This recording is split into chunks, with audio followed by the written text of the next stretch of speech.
This is Why Small Business Matters from Northumbria University, supporting small businesses with the Help to Grow management programme. Hello and welcome to this episode of Why Small Business Matters. In this special episode, we're on tour in South Yorkshire. I'm Associate Professor Alexandra Anderson from Sheffield Business School, Sheffield Hallam University, seeing how their Help to Grow management course has helped one company accelerate their business growth. In today's episode, we talk about inclusivity from a social and economic perspective. I'm thrilled to be joined by Laura Winson, co-founder of Zebedee, an inclusive talent agency based here in Sheffield. Zebedee is a real disruptor, challenging the way disability, visible difference and gender identity are represented in fashion and the media. We'll hear more about Zebedee, how it all started, and the opportunities and challenges of creating a truly inclusive company. We'll explore Laura's views on how small businesses can develop a more inclusive recruitment and retention strategy. So, welcome to the podcast, Laura.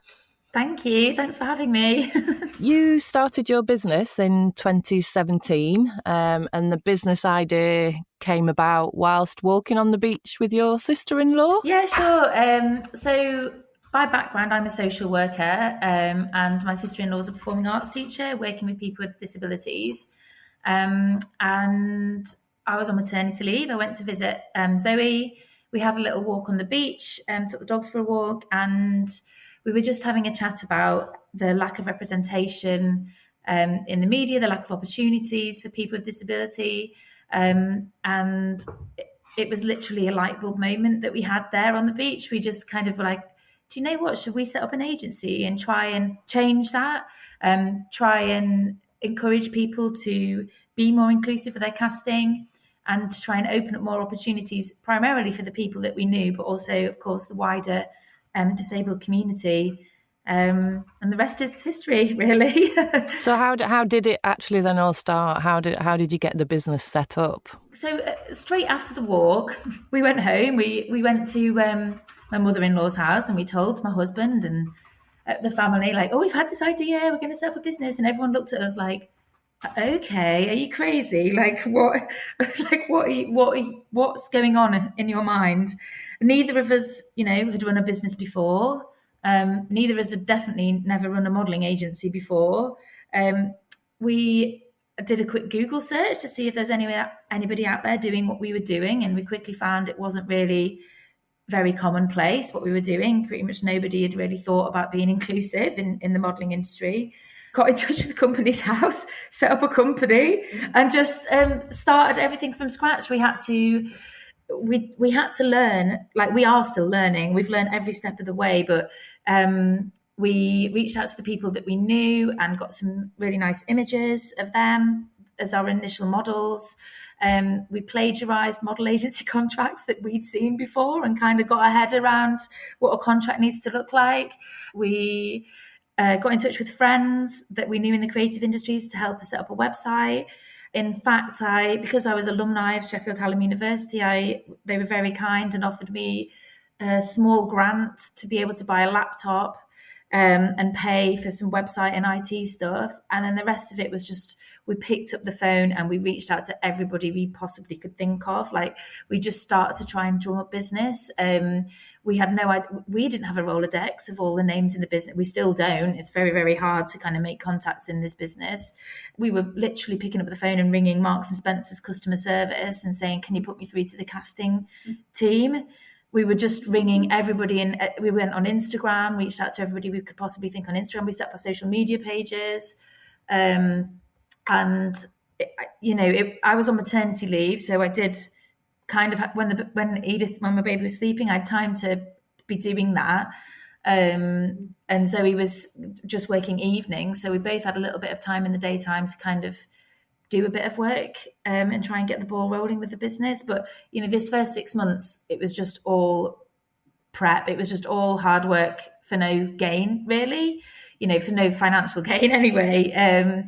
We could see that we were developing a great idea and having great models, but it was very, very hard to start getting those first bookings. The industry had never booked disabled people before. They couldn't get their head around it, and still happen. Some clients still can't understand what it means to be inclusive. But those early days were very, very hard. But we did start to get a steady stream of bookings coming in, which eventually got to the point where I left my job because I went back. I was on maternity leave. I returned to work for about 6 months, and I was like, actually, I can't do both. I'm gonna, something's got to give. And so I left my job, and then started doing this, and then it's just grown and grown and grown. So you started with there was the two of you in those kind of early days. Where are you now in terms of size and head count? We're at 12 people working with us. So there's myself and Zoe. Very early on, we laugh about this, my colleague Sue. I put on my Facebook page, is anyone available to do like a couple of hours admin work? Like, just need a little bit of extra support. And then very quickly, Sue ended up doing like full-time work, and she's manager now, business development manager, and manager. And along the way, we've kind of done that. Like, it's been quite a family business, really. We've had quite a few family members working for us, and still working for us. Dom is my cousin's partner. We've had one of Zoe's cousins working for us. We've got my sister Vic, who manages the Australia and America team. She's based in Australia. But again, Vic was the same. Vic, do you mind? I think she was on maternity leave. Do you want to pick up a couple of hours whilst you're on maternity leave, whilst the baby's sleeping? And again, she quickly went to full time, like managing the really busy desk out there. But yeah, of course, we've like absolutely grown. We came out of lockdown just busier than ever, just so busy. We did a lot of work in lockdown. Obviously, people working on shoots, producers, casting teams, they weren't working. There wasn't really, shoots weren't taking place. So they had a bit of time on their hands. So we took the opportunity to do free training sessions on inclusive casting and those we were doing Zooms, and we were running out of space. We had 100, you can get 100 people. I think we hadn't paid. I think we were so tight that we hadn't paid for like an upgrade on Zoom, but we were just running out of space.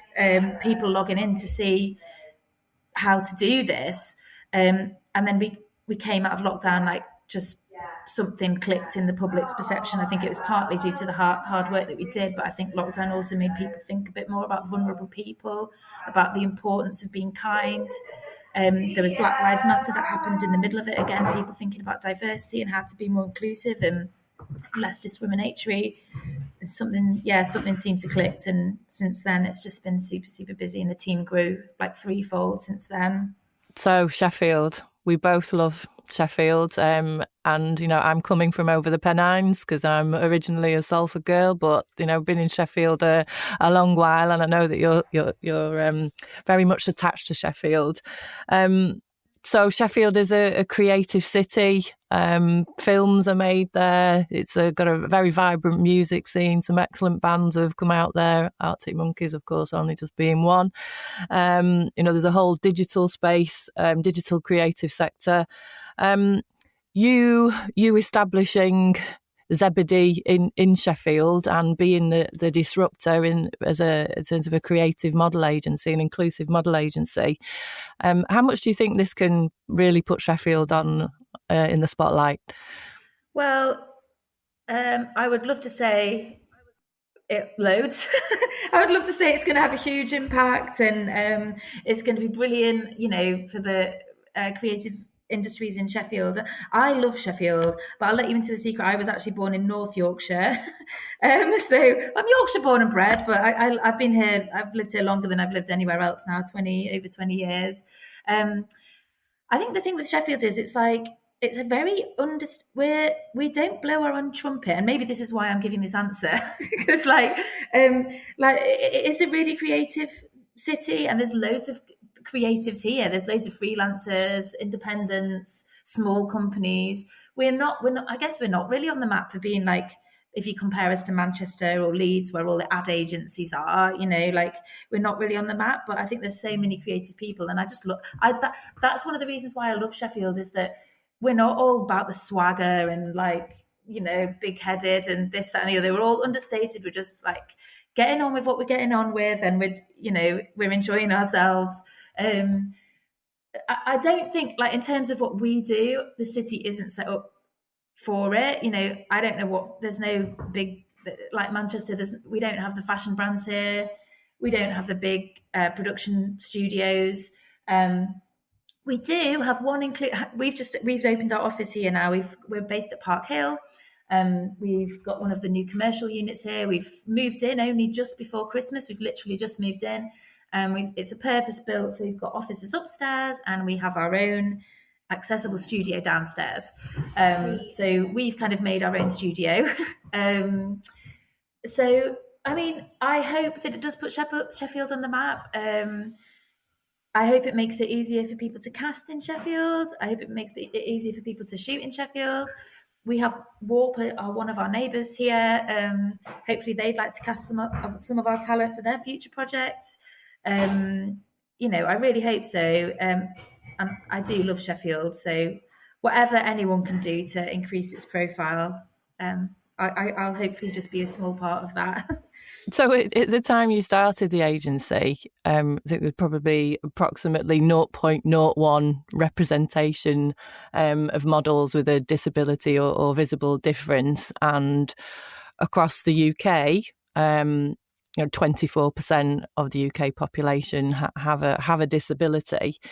Can you tell us a little bit more about the models that you represent at Zebedee? We launched. Our main area was to be increasing the representation of people with disabilities, because that was kind of our background, and that's where we saw there was a huge gap. And we always say it's like the last taboo. People think about diversity and they don't think about disability for some reason. That's like the last thing that people think about. People think about ethnicity, religion, age, size, and disability kind of just wasn't being considered. So that was our main kind of remit. And within disability, we're talking about visible disabilities, so maybe wheelchair users, people with limb differences, people who are deaf, to hidden disabilities, people who have autism, people who are blind, people with learning disabilities, like people with Down syndrome, people with dwarfism. Basically, it's so varied and encompassing. There's so many different disabilities, but we'll represent people of all different disabilities and needs. And then we started to get applications from people with visible differences. So we had an application from somebody who's a cancer survivor. They had a mastectomy. And we were kind of like, well, it's not a disability. Like, it doesn't really fit our remit. But then but then that didn't fit with our values. We were like, well, people who with visible differences are also struggling to get representation from the typical agencies,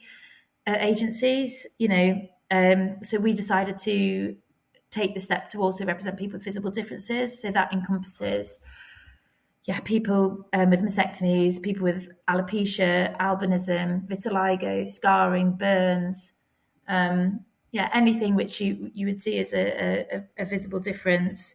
And then again, moving on from that, we started to get applications from people from the trans and non-binary community, again, struggling to get representation from typical agencies. And so again, we took the step to represent that community as well. We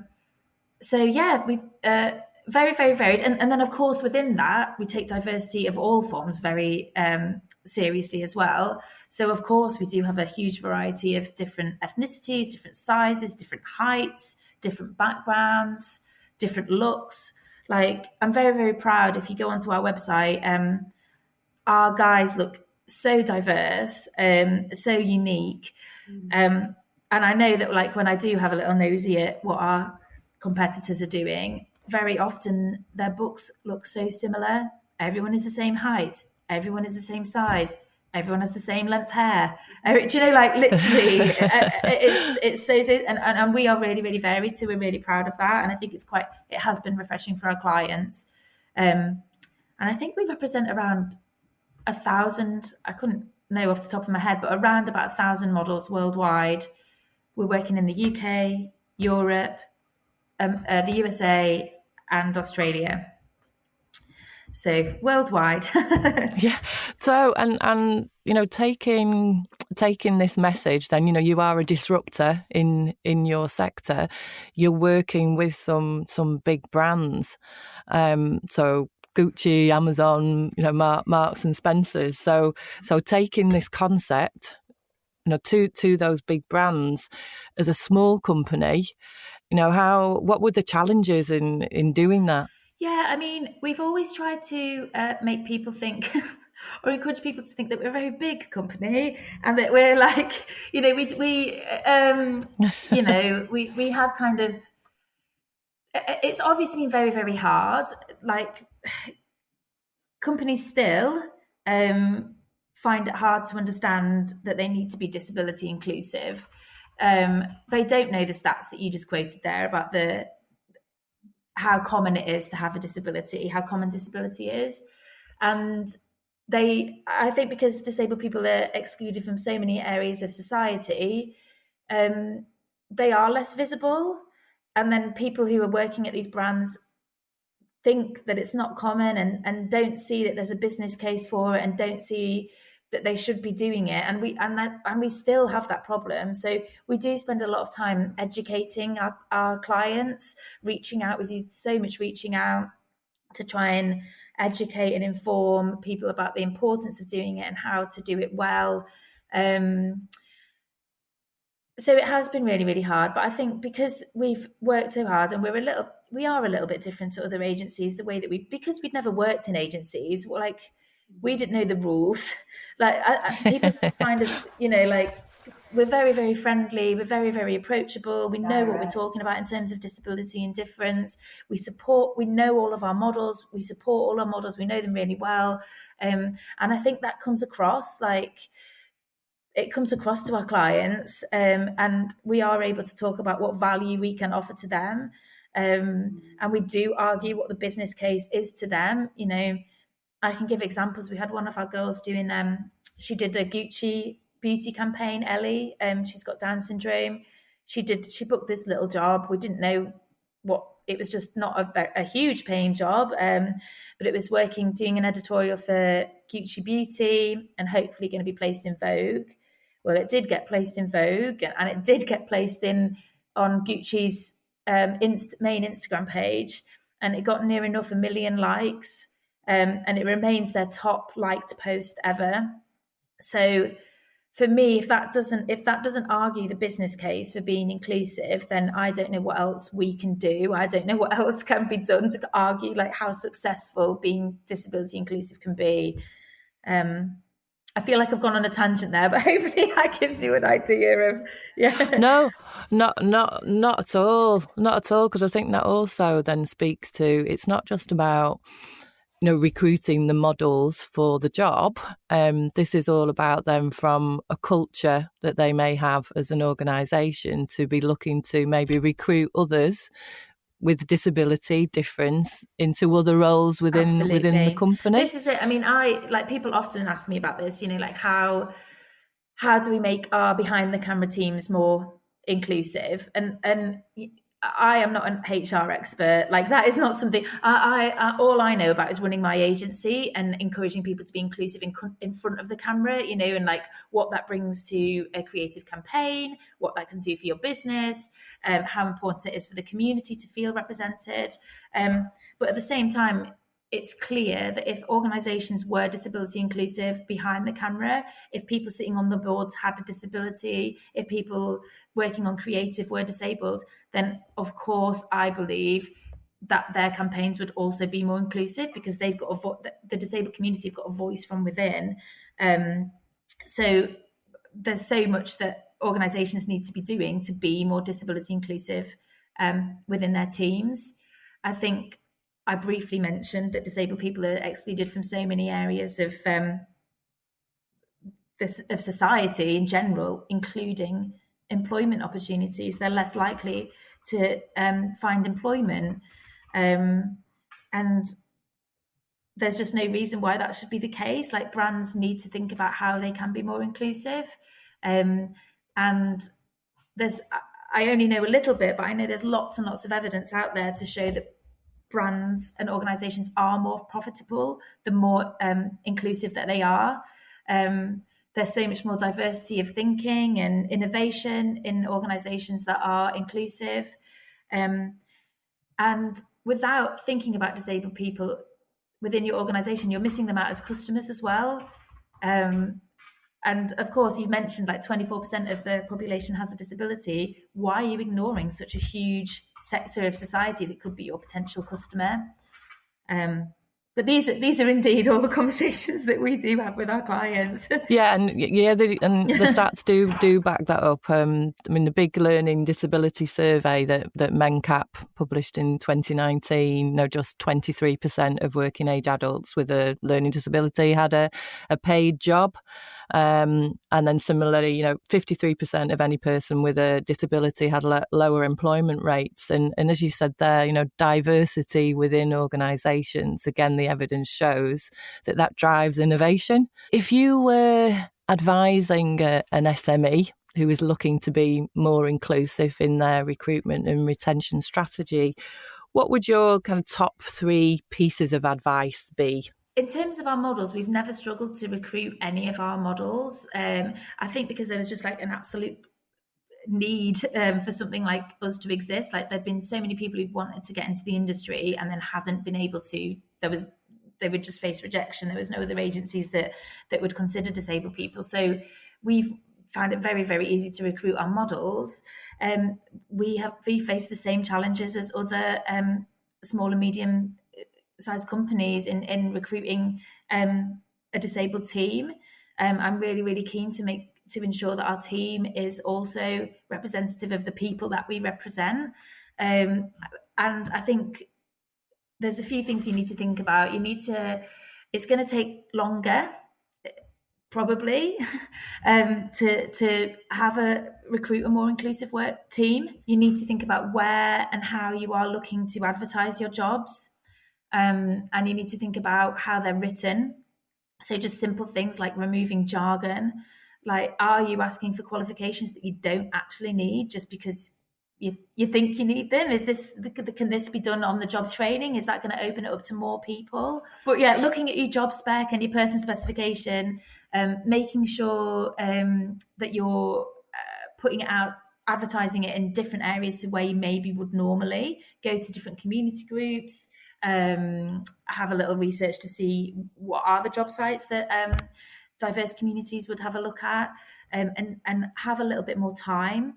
And then following on from that, are your companies, the way that you work, are they inclusive? Like we have hybrid working, as many companies do now, and the option to work from home for the disabled community does open lots of doors. Just as an example, like I said, like our models have been so much more busier following on from lockdown. And throughout lockdown and COVID, casting teams and production companies and people managing shoots, they were forced to do their casting remotely because that you weren't allowed to just have 20 people in a room casting. That just wasn't allowed. So they were forced to do the Zoom casting or Zoom self tapes, like an audition via a video that you do on your phone.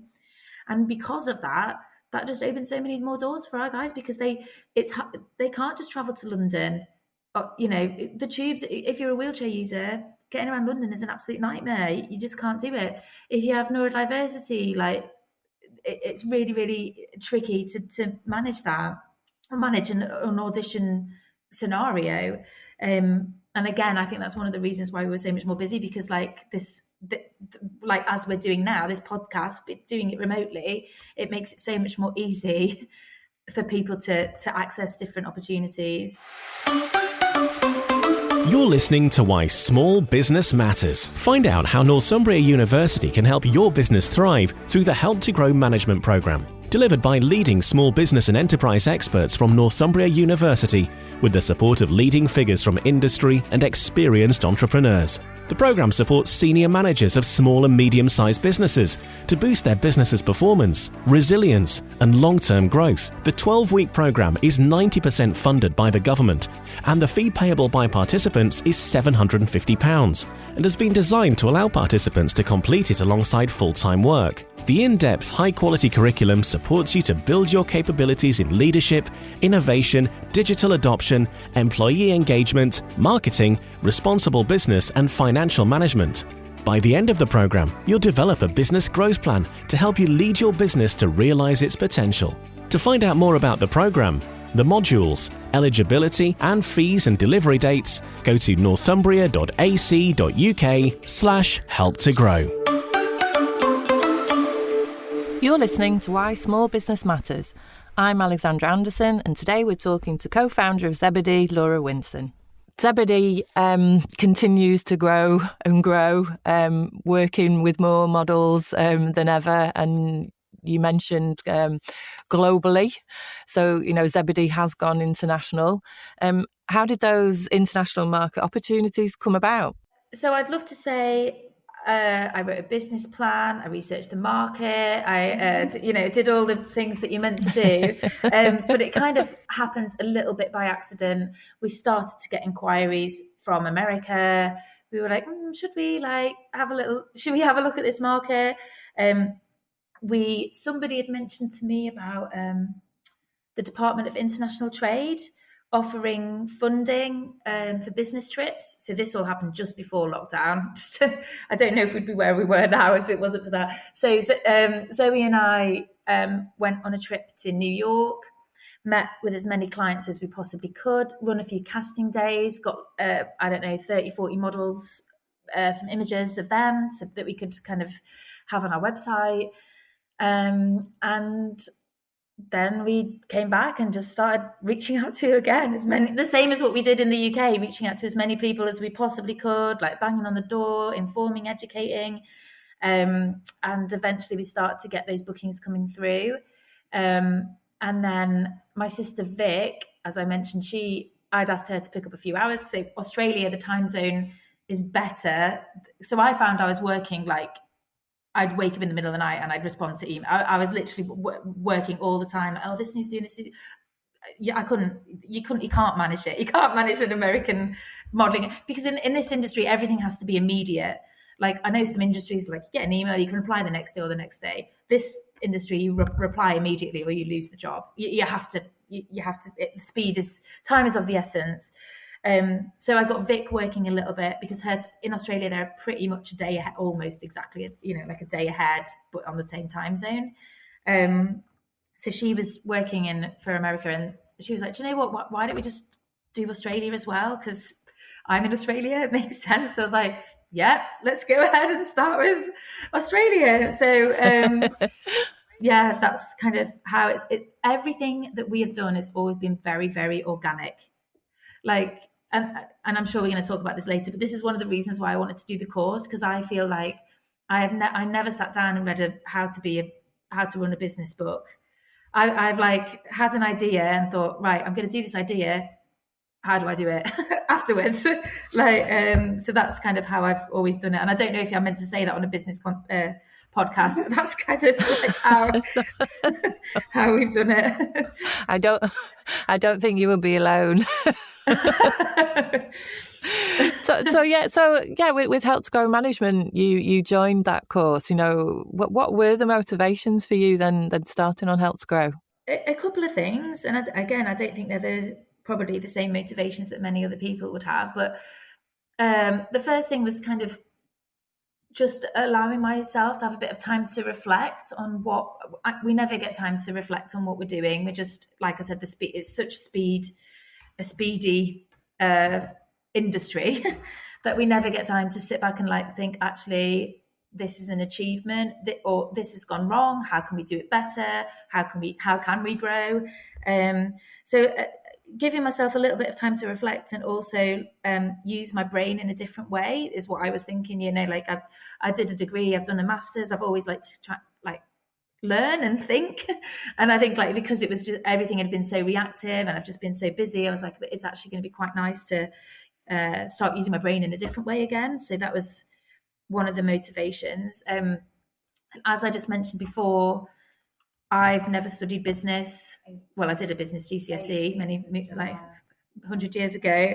But since then, I've never really studied business. I don't know if I was wondering, am I doing this right? Am I thinking about the right things? Do I need to be doing something differently?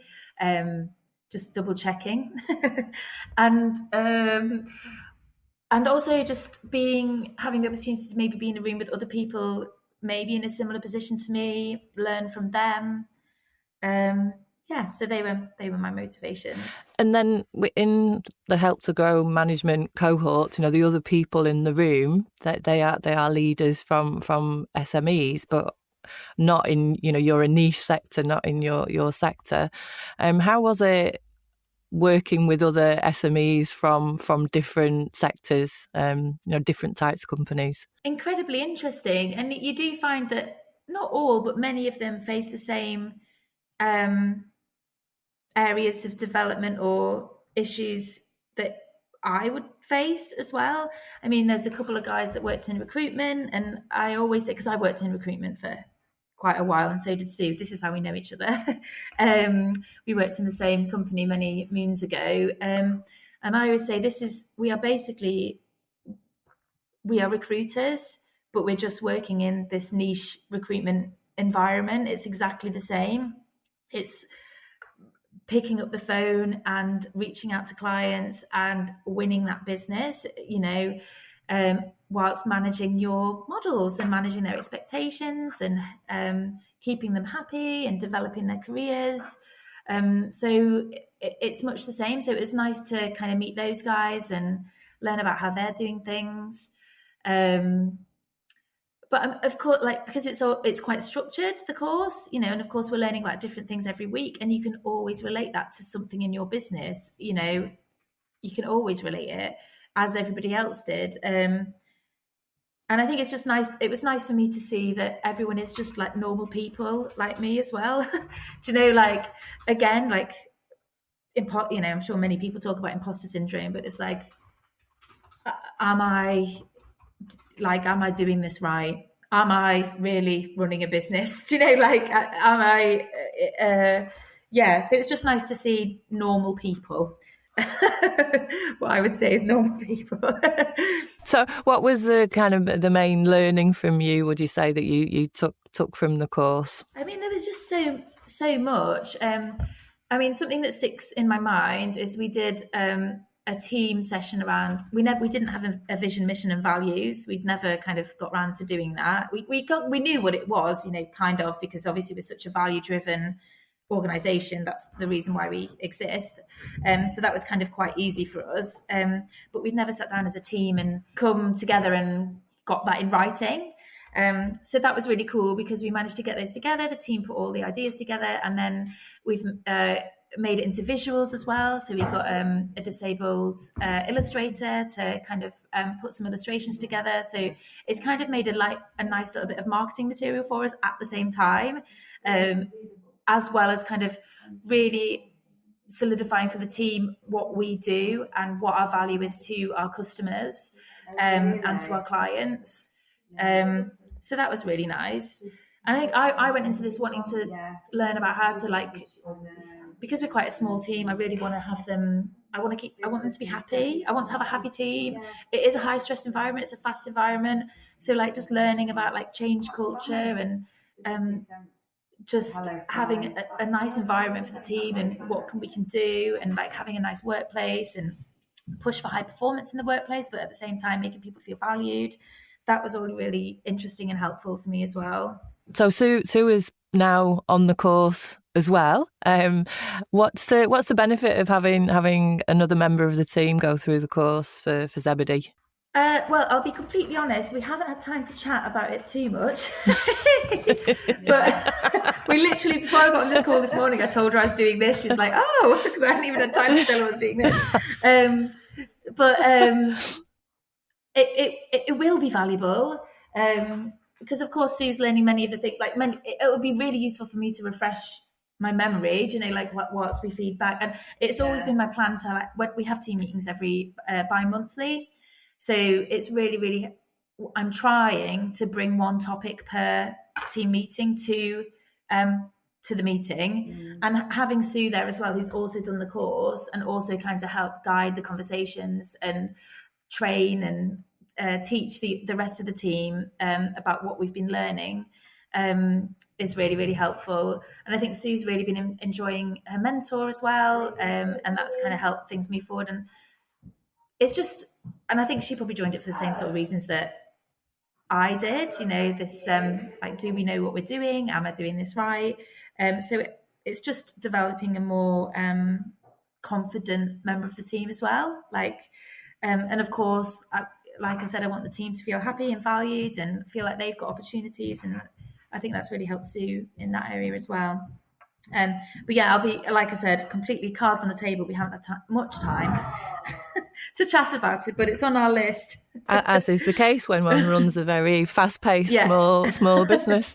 So just to kind of finish off, what's next for Zebedee then? What does the future hold? Well, hopefully much of the same.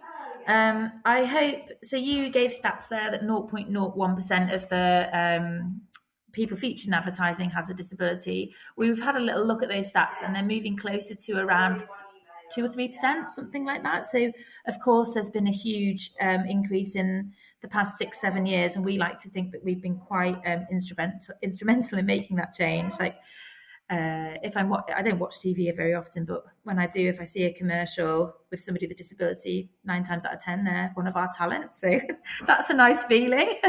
So I hope much of the same.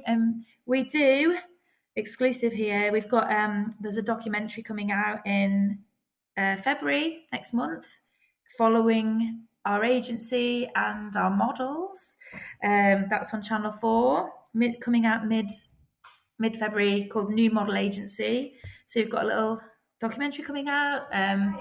So we'll see what happens after that. I've got no idea.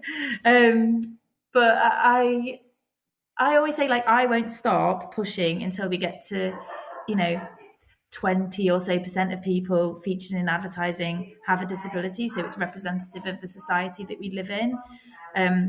So I just hope that you'll continue to see inclusive advertising, inclusive film, inclusive media, and that it won't be a surprise when you see it. It will just be completely seen as the norm. So yeah, that's where we hope to be. Well, thank you, Laura. That was fantastic. It's always a pleasure to talk to you. But in terms of your passion for driving inclusivity, again, I do hope that you're able to realise that, and that becomes a reality for us all. So thank you so much for spending your time with us. No, you're welcome. Thank you so much for listening to me. And thanks again to my guest, Laura Winson from Zebedee. If you're a company looking to drive inclusivity in your business and wondering where to start, organisations such as Neurodiversity in Business or DFM Project Search, amongst others, can help. Thanks for listening, and we'll see you on the next episode of Why Small Business Matters.